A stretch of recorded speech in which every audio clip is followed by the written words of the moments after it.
Ya, teman-teman semua, selamat datang kembali ke channel ini. Teman-teman, hari ini kita mau bahas tentang bagaimana cara kamu untuk menetapkan batasan dengan seorang narsistik. Artinya, prinsip-prinsip apa saja yang harus kamu pegang ketika kamu menetapkan sebuah boundaries kepada seorang narsistik. Teman-teman harus ingat ya, bahwa menetapkan batasan itu sebenarnya ketika dengan orang-orang yang bukan narsistik sekalipun, itu sesuatu yang penting ya, karena kita tuh kan punya area sendiri yang kita tuh harus hormati terhadap diri kita. Tetapi ketika berurusan dengan seorang narsistik, menetapkan batasan itu menjadi jauh lebih penting lagi dibandingkan dengan orang biasa gitu ya. Kenapa? Karena begini, kalau kita orang normal lah atau orang impet misalnya, kita tuh berpikir bahwa orang lain mungkin akan mengerti dengan sendirinya tanpa kita harus memberitahu mereka. Kenapa? Karena kita berpikirnya seperti itu. Dalam interaksi kita dengan orang lain, kita berpikir bahwa saya harusnya menghormati orang lain, menetapkan batasan ketika saya memperlakukan orang lain. Kita berpikir orang lain juga mungkin akan berpikir seperti itu juga. Sehingga kita tidak repot-repot menetapkan batasan tertentu. Tetapi problemnya adalah ketika kamu berurusan dengan seorang narsistik, kamu nggak bisa ngarapin dia itu punya kesadaran untuk menetapkan batasan. Kenapa? Karena ingat, seorang narsistik itu selalu berpikir untuk kepentingan diri dia sendiri. Tidak masalah bagi dia ketika dia merugikan orang lain. Karena bagi dia yang terpenting itu adalah diri dia. Dan ketika misalnya kamu itu dirugikan oleh dia, menurut dia itu nggak apa-apa, sudah sepantasnya. Kenapa? Karena kalian semua itu diciptakan memang untuk melayani dia. Sehingga kalau kamu berurusan dengan seorang narsistik, entah itu bos narsistik, entah itu teman, entah itu pasangan, kamu nggak bisa ngarapin dia akan bisa berpikir dengan sendirinya, punya empati dengan sendirinya untuk menetapkan batasan dengan kamu. Jadi kamulah yang harus punya kemampuan untuk menetapkan batasan dengan orang-orang narsistik. Itu pun, walaupun kamu punya batasan sekalipun, kamu juga harus bersiap-siap mereka tidak akan menghormati itu dan akan berusaha untuk melanggar itu. Jadi, kalian harus punya prinsip untuk menetapkan batasan dengan seorang narsistik. Nah, ini beberapa prinsip yang harus kalian tetapkan ketika kalian berusaha menetapkan batasan dengan seorang narsistik. Yang pertama adalah gini, teman-teman. Ketika kita sudah tahu bahwa seorang narsistik itu nggak akan mungkin menetapkan batasan dengan kalian, kalian harus sudah bisa menentukan yang mana yang bisa kalian toleransi, yang mana kalian tidak mau toleransi ketika kalian berhubungan dengan dia. Ini sesuatu yang sangat penting karena seorang narsistik itu akan selalu berusaha mengambil sebanyak apapun yang bisa dia ambil daripada kalian, gitu ya. Jadi paling mudah itu contohnya begini. Kalau kamu punya bos seorang narsistik, kalau kamu tidak bisa menentukan sejauh mana kamu mau mentolerir diri kamu sebagai seorang pegawai misalnya, dia akan memanfaatkan kamu sebisa mungkin, ya. Menyuruh kalian lembur melebihi batas normal.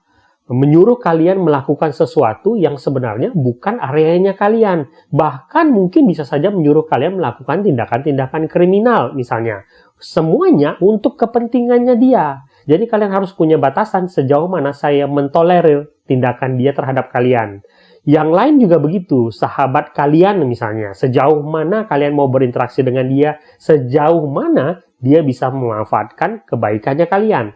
Pasangan kalian seorang narsistik misalnya, kalian juga harus tahu sejauh mana kalian bisa mentolerir apa yang dia lakukan kepada kalian. Ketika dia menghina kalian misalnya, menggoda orang lain misalnya.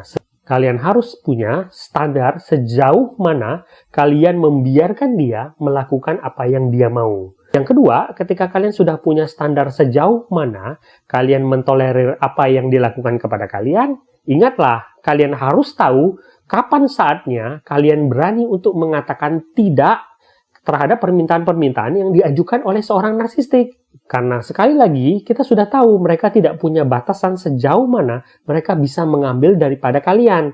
Dan mereka selalu punya keinginan untuk mengambil sebanyak apapun yang mereka bisa ambil daripada kalian. Sehingga kalian harus tahu ketika mereka sudah melampaui batas, kalian harus bisa untuk mengatakan tidak kepada mereka. Ini salah satu hal yang paling sulit untuk dilakukan, terutama kalau kamu adalah seorang impet. Dan seorang narsistik itu juga pinter, teman-teman. Dia tidak secara frontal kemudian mungkin akan meminta langsung seluruhnya kepada kalian. Dia akan mencoba mendobrak sedikit demi sedikit batasan-batasan yang kalian terapkan masuk pelan-pelan, meminta terus tanpa kalian sadari, dan tiba-tiba saja batasan yang kalian tetapkan tersebut tiba-tiba sudah terlanggar sangat jauh. Jadi kalian harus tahu kapan kalian harus secara tegas untuk mengatakan tidak. Yang ketiga, ini juga sangat penting teman-teman. Kalian tidak perlu bersusah payah untuk menjelaskan alasan kalian untuk menetapkan boundaries atau batasannya kalian. Jadi banyak para impat itu terjebak dalam pemikiran bahwa, "Abang, bagaimana cara saya harus menjelaskan supaya dia mengerti tentang batasan yang saya terapkan?" Teman-teman harus tahu, seorang narsistik itu nggak bisa menerima batasan. Jadi masalahnya adalah bukan mereka tidak mengerti, tetapi mereka itu tidak mau mengerti. Jadi ketika kalian menetapkan batasan, itu penghinaan bagi dia. Dan di dalam pikiran dia, itu hanyalah bagaimana cara melanggar batasan tersebut.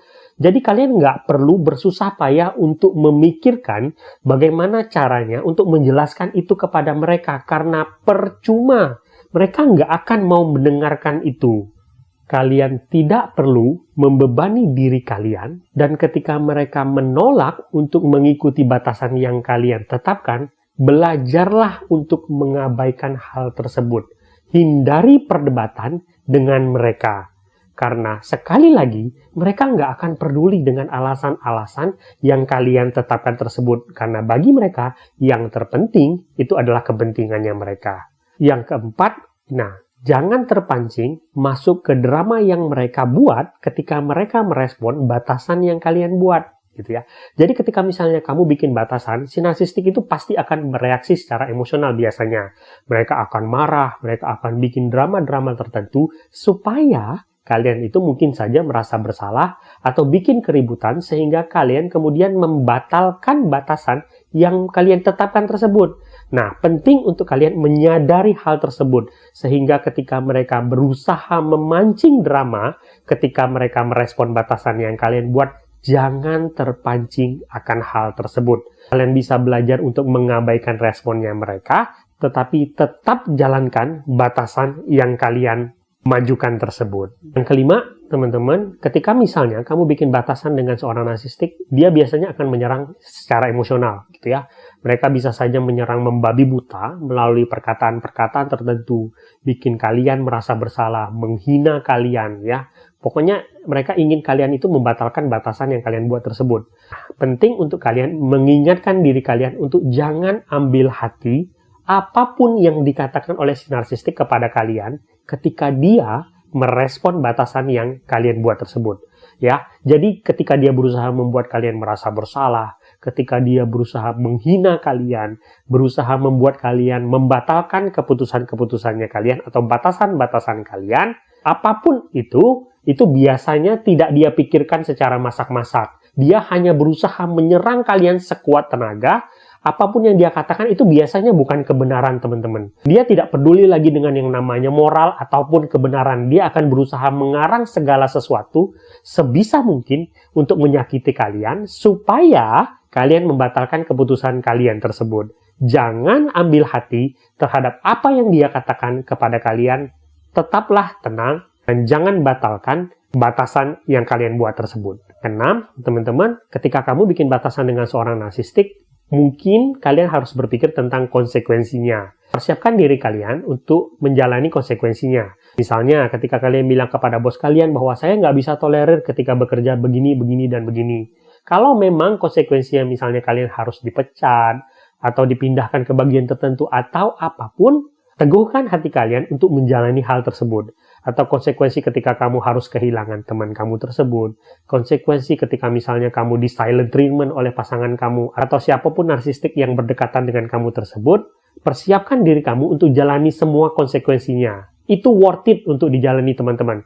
Karena apapun yang terjadi, kamu sedang melindungi diri kamu. Yakinkan diri kamu bahwa, oh, saya siap. Kalaupun dia akan melakukan ini dan ini dan ini, saya siap menjalani ini semua. Karena saya sedang melindungi kepentingan diri saya. Dan yang terakhir, teman-teman, ketika semua batasan itu sudah kamu buat, hal yang paling penting adalah kamu harus juga bisa memprediksi kapan dan bagaimana kamu akhirnya, kalau terpaksa, harus keluar dari hubungan kamu tersebut. Jadi ketika misalnya kamu bekerja dengan seorang narsistik, berteman dengan seorang narsistik, menjalin hubungan dengan seorang narsistik, kamu sudah tahu bahwa kalau saya menetapkan batasan ini, dan ketika batasan-batasan ini selalu dilanggar, kelelahan mental buat saya, membuat saya menderita, mereka tidak bisa menghormati batasan yang saya buat, saya sudah siap kapan saya akan mengakhiri hubungan ini, dan bagaimana saya keluar dari hubungan ini. Artinya kamu tahu bagaimana mempersiapkan diri kamu untuk keluar dari hubungan tersebut. Oke? Nah, itu teman-teman beberapa yang harus kamu persiapkan atau prinsip yang harus kamu pegang ketika kamu menetapkan batasan dengan seorang narsistik. Yang jelas, teman-teman, menetapkan batasan dengan seorang narsistik itu nggak akan mudah.